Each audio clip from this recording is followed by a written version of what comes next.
जय श्री कृष्ण। नमस्कार दोस्तों, स्वागत है आप सभी का हमारे चैनल भक्ति ज्ञान में। दोस्तों, आज मैं आपको श्रीमद् भागवत महापुराण की कथा का श्रवण करा रहा हूँ, जिसमें वर्णन करेंगे कर्मद और देवहूति का विहार।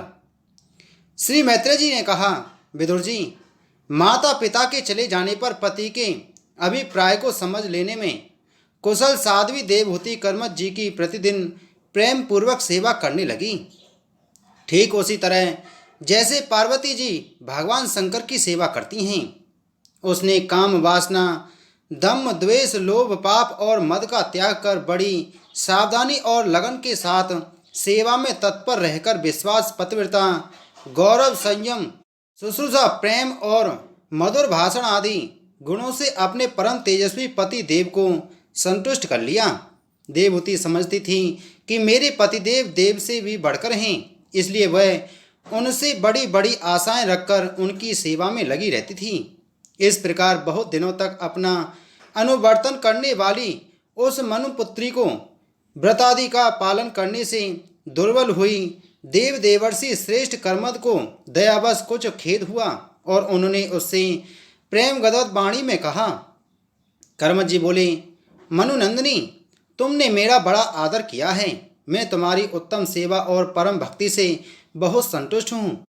सभी देहधारियों को अपना शरीर बहुत प्रिय एवं आदर की वस्तु होता है, किंतु तुमने मेरी सेवा के आगे उसके क्षीण होने की भी कोई परवाह नहीं की।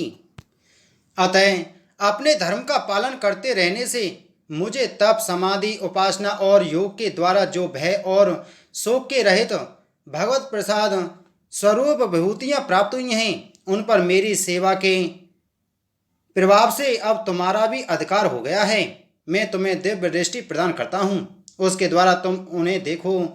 अन्य जितने भी भोग हैं वे तो भगवान श्री हरि के भ्रुकुटी विलास मात्र से नष्ट हो जाते हैं, अतः वे इनके आगे कुछ भी नहीं हैं। तुम मेरी सेवा से भी कृतार्थ हो गई हो।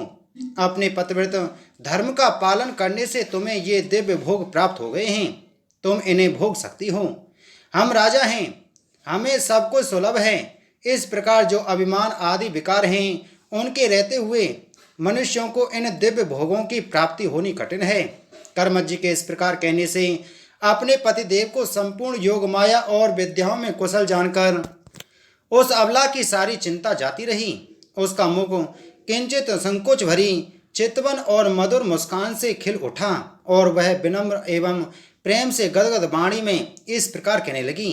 देवहूति ने कहा, द्विज श्रेष्ठ स्वामिन, मैं यह जानती हूँ कि कभी निष्फल न होने वाली योग शक्ति और त्रिगुणात्मिका माया पर अधिकार रखने वाले आपको ये सब ऐश्वर्य प्राप्त हैं, किंतु प्रभु, आपने विवाह के समय जो प्रतिज्ञा की थी कि गर्भाधान होने तक मैं तुम्हारे साथ गृहस्थ सुख का उपभोग करूंगा, उसकी अब पूर्ति होनी चाहिए, क्योंकि श्रेष्ठ पति के द्वारा संतान प्राप्त होना पतिव्रता स्त्री के लिए महान लाभ है। हम दोनों के समागम के लिए शास्त्र के अनुसार जो कर्तव्य हो उसका आप उपदेश दीजिए और उपटन, गंध, भोजन आदि उपयोगी सामग्रियां भी जुटा दीजिए, जिससे मिलन की इच्छा से उत्पन्न दीन दुर्लभ हुआ मेरा यह शरीर आपके अंग संग के योग हो जाए, क्योंकि आपकी ही बढ़ाई हुई काम वेदना से मैं पीड़ित हो रही हूँ। स्वामिन, इस कार्य के लिए एक उपयुक्त भवन तैयार हो जाए, इसका भी विचार कीजिए। मैत्रेय जी कहते हैं, विदुर जी, कर्मद मुनि ने अपनी प्रिया की इच्छा पूर्ण करने के लिए उसी समय योग में स्थित होकर एक विमान रचा, जो इच्छानुसार सर्वत्र जा सकता था। यह विमान सब प्रकार के इच्छित भोग सुख प्रदान करने वाला, अत्यंत सुंदर, सब प्रकार के रत्नों से युक्त, सब संपत्तियों की उत्तरोत्तर वृद्धि से संपन्न तथा मणिमय खम्भों से सुशोभित था। वह सभी ऋतुओं में सुखदायक था और उसमें जहाँ तहाँ सब प्रकार की दिव्य सामग्रियाँ रखी हुई थीं तथा उसे चित्र विचित्र रेशमी झंडियों और पताकाओं से खूब सजाया गया था, जिन पर भ्रमणगण मधुर गुंजार कर रहे थे। ऐसे रंग बिरंगे पुष्पों की मालाओं से तथा अनेक प्रकार के सूती और रेशमी वस्त्रों से वह अत्यंत शोभायमान हो रहा था। एक के ऊपर एक बनाए हुए कमरों में अलग अलग रखी हुई सैया, पलंग, पंखे और आसनों के कारण वह बड़ा सुंदर जान पड़ता था। जहाँ तहाँ दीवारों में की हुई शिल्प रचनाओं से उसकी अपूर्व शोभा हो रही थी। उसमें पन्ने का फर्श था और बैठने के लिए मूंगे की बेदियां बनाई गई थीं। मूंगे की ही दहलियां थीं। उसके द्वारों में हीरे के किवाड़ थे तथा इंद्रनील मड़ियों के शिखरों पर सोने के कलश रखे हुए थे। उसकी हीरे की दीवारों में बढ़िया लाल जड़े हुए थे, जो ऐसे जान पड़ते थे मानो विमान की आंखें हों, तथा उसे रंग बिरंगे चंदोवे और बहुमूल्य सुनहरी बंदरवानों से सजाया गया था। उस विमान में जहां तहां कृत्रिम हंस और कबूतर आदि पक्षी बनाए गए थे, जो बिल्कुल सजीव मालूम पड़ते थे। उन्हें अपना सजातीय समझकर बहुत से हंस और कबूतर उसके पास आकर बैठ बैठकर अपनी बोली बोलते थे।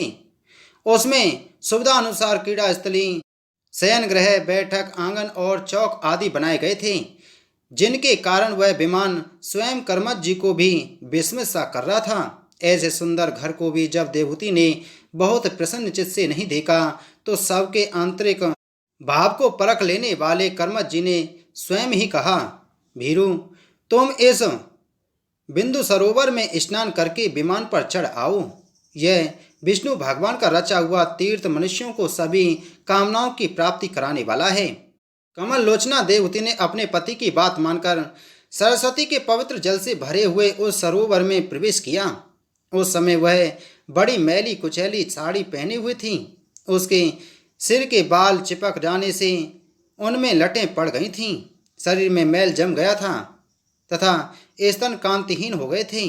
सरोवर में गोता लगाने पर उसने उसके भीतर एक महल में 1000 कन्याएं देखीं। वे सभी किशोर अवस्था की थीं और उनके शरीर से कमल की सी गंध आती थी।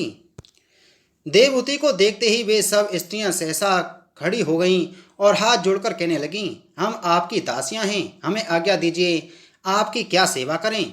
विदुर जी, तब स्वामिनी को सम्मान देने वाली उन रमणियों ने बहुमूल्य मसालों तथा गंध आदि से मिश्रित जल के द्वारा मनस्विनी देवहूति को स्नान कराया तथा उसे 2 नवीन और निर्मल वस्त्र पहनने को दिए। फिर उन्होंने ये बहुत मूल्य के बड़े सुंदर और कांतिमान आभूषण, सर्वगुण संपन्न भोजन और पीने के लिए अमृत के समान स्वादिष्ट आसव प्रस्तुत किए।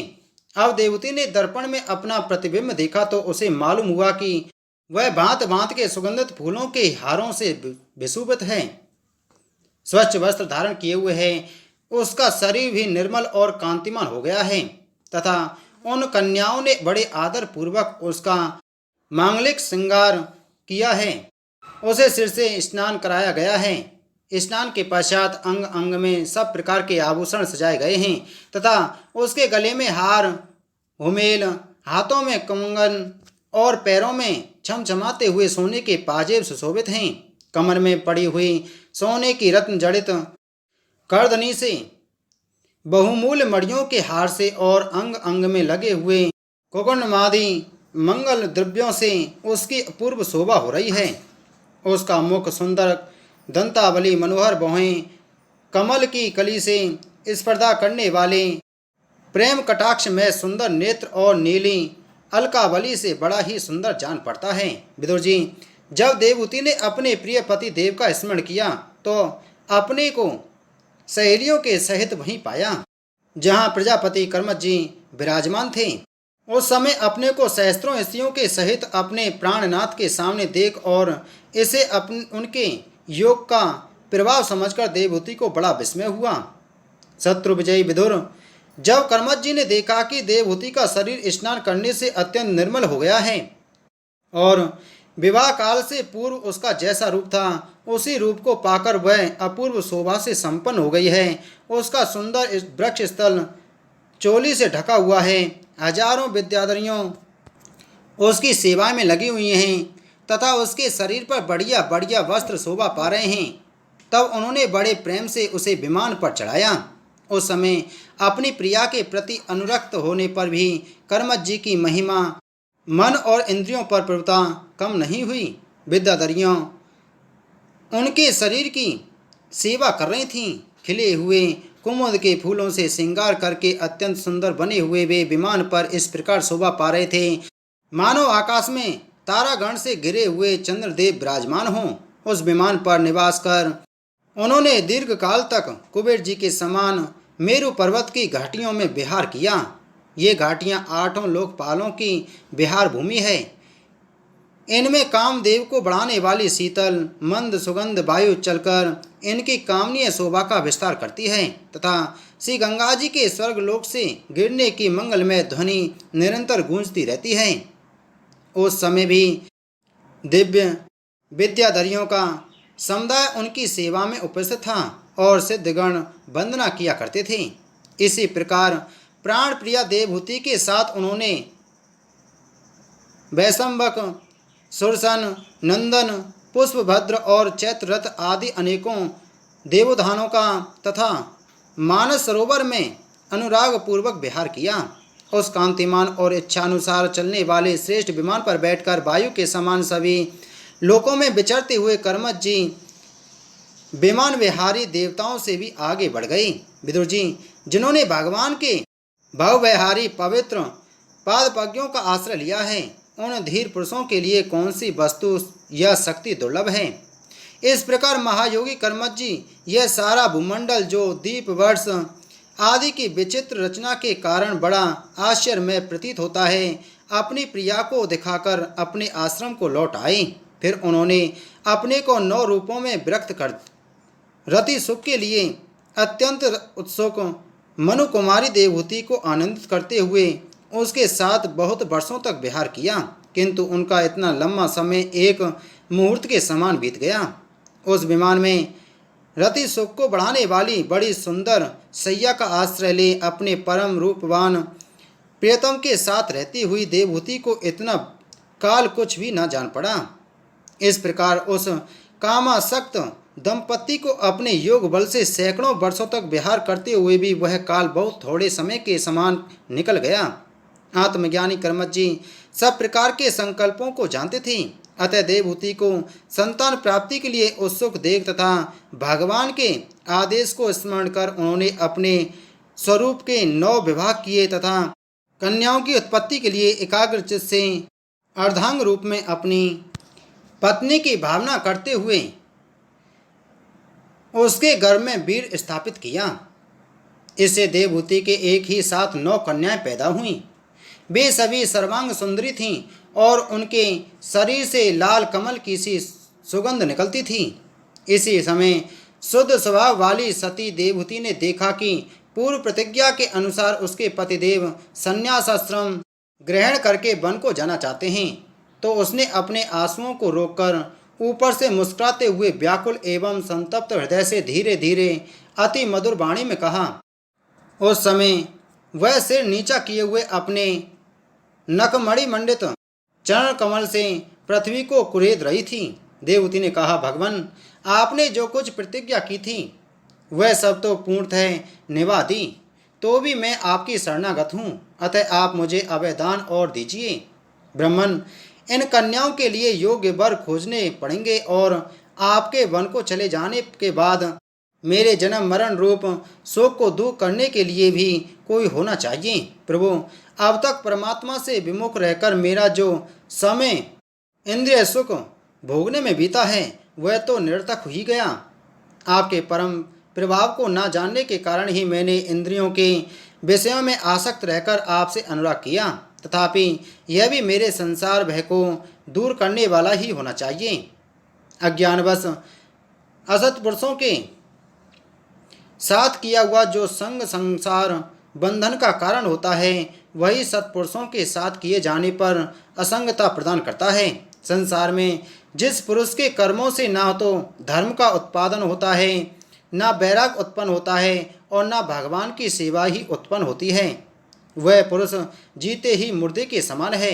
अवश्य ही मैं भगवान की माया से बहुत ठगी गई। जो आप जैसे मुक्तिदाता पतिदेव को पाकर भी मैंने संसार बंधन से छूटने की इच्छा नहीं की। बोलो श्री कृष्ण चंद्र महाराज की जय।